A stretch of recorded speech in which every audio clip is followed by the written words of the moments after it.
नमस्कार दोस्तों। आप सुन रहे हैं बुक बानी, जहां किताबें बोलती हैं।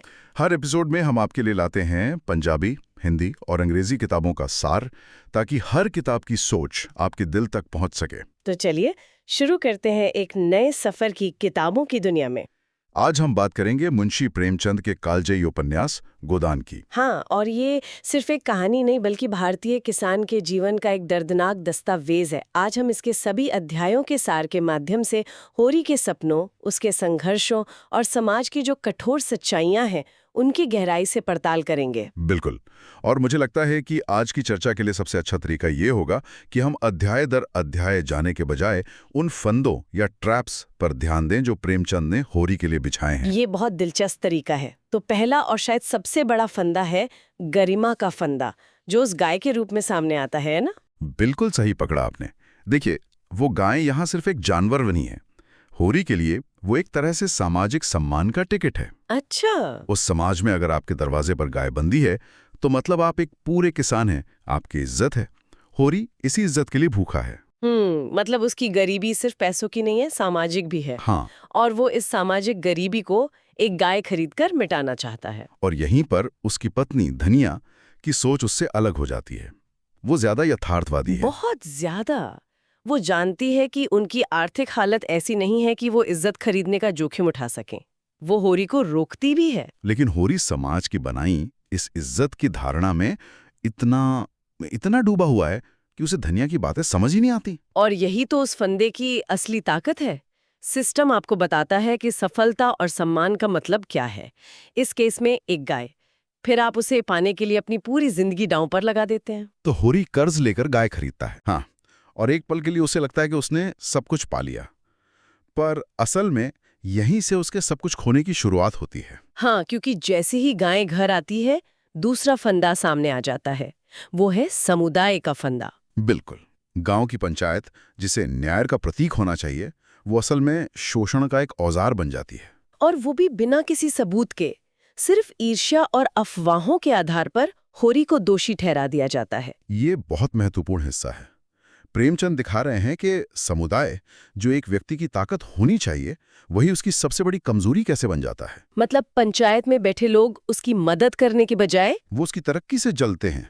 वो न्याय नहीं कर रहे, वो होरी को वापस उसकी जगह दिखा रहे हैं। और जब धनिया इस अन्याय के खिलाफ बोलती है तो उसकी आवाज को दबा दिया जाता है। हाँ, ये कहकर के वो एक औरत है, उसे चुप रहने को कहा जाता है। तो होरी पर जुर्माना लगाया जाता है और उस जुर्माने को भरने के लिए उसे और कर्ज लेना पड़ता है।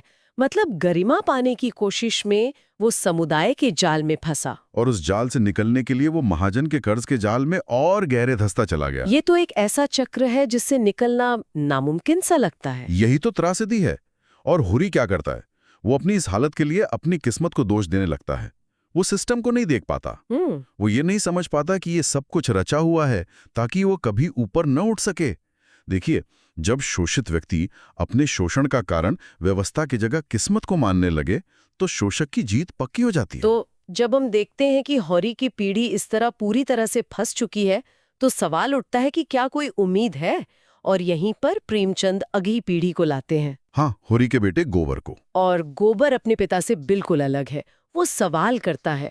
वो इस व्यवस्था को मानने से साफ इनकार करता है। गोबर उस नई चेतना का प्रतीक है जो सवाल करना सीख रही है। लेकिन यहाँ भी प्रेमचंद कोई आसान सा जवाब नहीं देते। मतलब गोबर का विद्रोह भी अपने आप में एक अलग तरह की त्रासदी लेके आता है। जब वो गांव की एक विधवा झुनिया से प्रेम करता है और झुनिया गर्भवती हो जाती है, तो वो समाज का सामना करने के बजाय शहर भाग जाता है। मुझे हमेशा ये सवाल परेशान करता है कि गोबर का भागना कायरता थी या एक तरह की क्रांति। बहुत अच्छा सवाल है। एक तरफ वो एक गर्भवती महिला को बेसहारा छोड़ गया, लेकिन दूसरी तरफ वो अकेला है जो उस गांव के घुटन भरे माहौल से सच में बाहर निकल पाया। प्रेमचंद ने इसे जानबूझकर इतना जटिल बनाया है। हाँ। उसका ये कदम अगर आप व्यक्तिगत स्तर पर देखें तो कायरतापूर्ण है, लेकिन प्रतीकात्मक रूप से ये एक विद्रोह है। हाँ। वो कह रहा है, मैं तुम्हारे नियम नहीं मानूंगा, मैं ये खेल ही नहीं खेलूंगा। लेकिन इसमें भी एक पेंच है। हाँ, इसमें एक और गहरा सबक है। व्यक्तिगत विद्रोह या पलायन एक सड़े हुए सिस्टम का समाधान नहीं है। आप ऐसा क्यों कह रही हैं? मैं कह रहा हूं क्योंकि गोबर के भागने की कीमत कौन चुकाता है? होरी और धनिया। बिल्कुल। पंचायत गोबर के पाप का जुर्माना भी होरी पर लगा देती है। गोबर ने खुद को तो बचा लिया, लेकिन अनजाने में उसने अपने ही माता पिता पर बोझ और बढ़ा दिया। सही बात है। प्रेमचंद यहाँ दिखा रहे हैं कि ये सिस्टम ऐसा बनाया गया है कि अगर एक हिस्सा विद्रोह करता है तो सजा पूरे परिवार को मिलती है। इससे ये पक्का हो जाता है कि कोई विद्रोह करने की हिम्मत ही ना करे। और इसी मुश्किल में हमें धनिया का एक अलग ही रूप देखने को मिलता है। जब पूरा गांव झुनिया को अपनाने से मना कर देता है तो धनिया समाज के खिलाफ जाती है। हाँ, वो उसे अपने घर में पनाह देती है। धनिया का विद्रोह गोबर के विद्रोह से ज्यादा मजबूत लगता है। बिल्कुल, गोबर सिस्टम से भाग गया, धनिया सिस्टम के अंदर रहकर उसके नियमों को चुनौती दे रही है। वो दिखाती है कि असली साहस भागने में नहीं बल्कि उन लोगों के साथ खड़े होने में है जिन्हें समाज ने ठुकरा दिया है। वो होरी की तरह किस्मत को नहीं कोसती। नहीं, वो सीधे सीधे अन्याय से टकराती है। ये बहुत दिलचस्प है। तो अब तक हमने गरिमा और समुदाय के फंदे देखे, लेकिन फिर कहानी अचानक गांव से शहर चली जाती है। राय साहब, मालती और प्रोफेसर मेहता जैसे किरदार आते हैं। मुझे हमेशा लगता था कि कहानी यहाँ थोड़ी भटक जाती है। प्रेमचंद ऐसा क्यों करते हैं? ये भटकाव नहीं है, ये असल में उपन्यास का दिल है। प्रेमचंद यहाँ एक बहुत तीखा व्यंग्य कर रहे हैं। वो तीसरा फंदा दिखा रहे हैं, बौद्धिकता का फंदा। बौद्धिकता का फंदा। हाँ, शहर में किसानों की गरीबी और शोषण एक अकादमिक चर्चा का विषय है। प्रोफेसर मेहता और मालती जैसे लोग इस पर घंटों बहस कर सकते हैं, सेवा और त्याग पर लंबे लंबे भाषण दे सकते हैं। हाँ, मालती का किरदार तो खास तौर पर। वो आधुनिक है, पढ़ी लिखी है, समाज सेवा करना चाहती है, लेकिन उसकी सेवा में दिखावा ज्यादा है। बिल्कुल, मेहता उसे टोकते भी हैं कि कई बार सेवा करना भी हमारे अहंकार को संतुष्ट करने का एक तरीका बन जाता है। तो शहर में गरीबी एक आइडिया है और गांव में गरीबी एक सच्चाई है।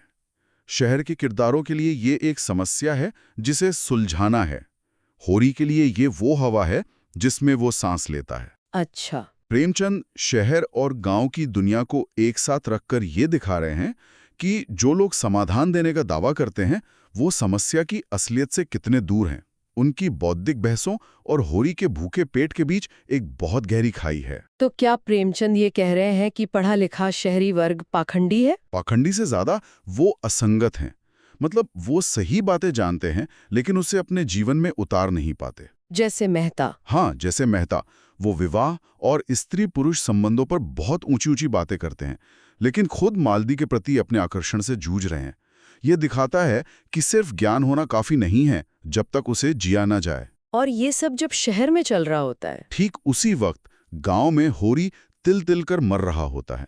ये जो कंट्रास्ट है ना, यही इस उपन्यास को एक कालजयी रचना बनाता है। चलिए, आप कहानी के अंतिम और सबसे दर्दनाक हिस्से पर आते हैं। कहानी वापस गांव लौटती है और हम होरी को मौत के करीब पाते हैं। कर्ज, मेहनत और अपमान ने उसे पूरी तरह तोड़ दिया है। हाँ, और यहाँ प्रेमचंद अपना आखिरी और सबसे क्रूर फंदा सामने लाते हैं। धर्म का फंदा। बिल्कुल। होरी अपने अंतिम सांसें ले रहा है और उसके मन में अब भी वही एक इच्छा अटकी है, गोदान, गाय का दान। ये उपन्यास की सबसे बड़ी विडंबना है। जिस आदमी को जिंदगी भर खाने के लिए अनाज नहीं मिला, वो मरने के बाद मोक्ष की चिंता कर रहा है। यह विडंबना नहीं, यह सिस्टम की सबसे बड़ी जीत है। कैसे? धर्म, जिसे इंसान को सहारा देना चाहिए, यहाँ उसे लूटने का अंतिम जरिया बन जाता है। पंडित होरी के घर आता है और कहता है कि बिना गोदान के उसकी आत्मा को शांति नहीं मिलेगी। आप सोचिए, एक मरते हुए आदमी से भी धर्म के नाम पर कुछ छीनने की कोशिश हो रही है। सिस्टम यह सुनिश्चित करना चाहता है कि होरी न सिर्फ जिंदगी में बल्कि मौत में भी कर्जदार ही रहे। और फिर वो अंतिम दृश्य आता है जो शायद हिंदी साहित्य का सबसे शक्तिशाली दृश्य है। जब पंडित गाय की मांग करता है तो धनिया, हाँ, धनिया अपने पास रखे कुछ आने जो उसने बड़ी मुश्किल से बचाए थे, पंडित के हाथ पर रख देती है। और वो कहती है, महाराज, घर में न गाय है, न बछिया, न पैसा। यही पैसे हैं, यही इनका गोदान है। ये एक वाक्य पूरे उपन्यास का सार है। धनिया का ये कदम कर्मकांड पर मानवता की जीत है। वो उस धार्मिक ढकोसले को सिरे से खारिज कर देती है जो एक मरते हुए इंसान की गरिमा भी छीन लेना चाहता है। वो एक तरह से कह रही है कि मेरे पति का कर्म, उसका संघर्ष, उसका जीवन ही उसका सबसे बड़ा दान है। बिल्कुल, उसे तुम्हारे सर्टिफिकेट की जरूरत नहीं है। तो होरी मर जाता है, लेकिन क्या उसकी कहानी खत्म हो जाती है? मुझे तो नहीं लगता। जब हम आज के संदर्भ में देखते हैं तो लगता है कि होरी की कहानी तो अभी भी चल रही है। बिल्कुल नहीं खत्म हुई है। होरी की मृत्यु सिर्फ एक व्यक्ति की मृत्यु नहीं है, ये उस किसान की त्रासदी का प्रतीक है जो आज भी कर्ज, सामाजिक दबाव और व्यवस्था की मार झेल रहा है। होरी मर गया, लेकिन होरी की समस्याएं जिंदा हैं। तो जो सवाल शुरुआत में था कि क्या ये किताब आज भी प्रासंगिक है, इन सभी फंदों को देखने के बाद गरिमा का, समुदाय का, बौद्धिकता का और धर्म का, ऐसा लगता है कि ये पहले से कहीं ज्यादा प्रासंगिक है। हाँ, क्योंकि उपन्यास सिर्फ ये नहीं बताता कि गरीबी बुरी है, ये उस मनोविज्ञान को समझाता है कि कैसे लोगों को गरीब बनाए रखा जाता है। ये एक बहुत जरूरी पॉइंट है। ये दिखाता है कि कैसे समाज की अच्छी चीजों जैसे सम्मान की इच्छा, समुदाय में रहने की जरूरत या धर्म में आस्था को ही लोगों के शोषण का हथियार बना दिया जाता है। होरी की कहानी हमें चेतावनी देती है। हाँ, चेतावनी देती है कि शोषक हमेशा बाहर से नहीं आता, कई बार वो हमारे समाज के नियमों और मान्यताओं में ही छिपा होता है। तो अंत में जो एक विचार हमारे सुनने वालों के लिए हम छोड़ सकते हैं वो क्या होगा? प्रेमचंद हमें ये सोचने पर मजबूर करते हैं कि होरी की मौत का जिम्मेदार कौन है। क्या वो खुद, उसकी किस्मत या पूरा का पूरा सिस्टम?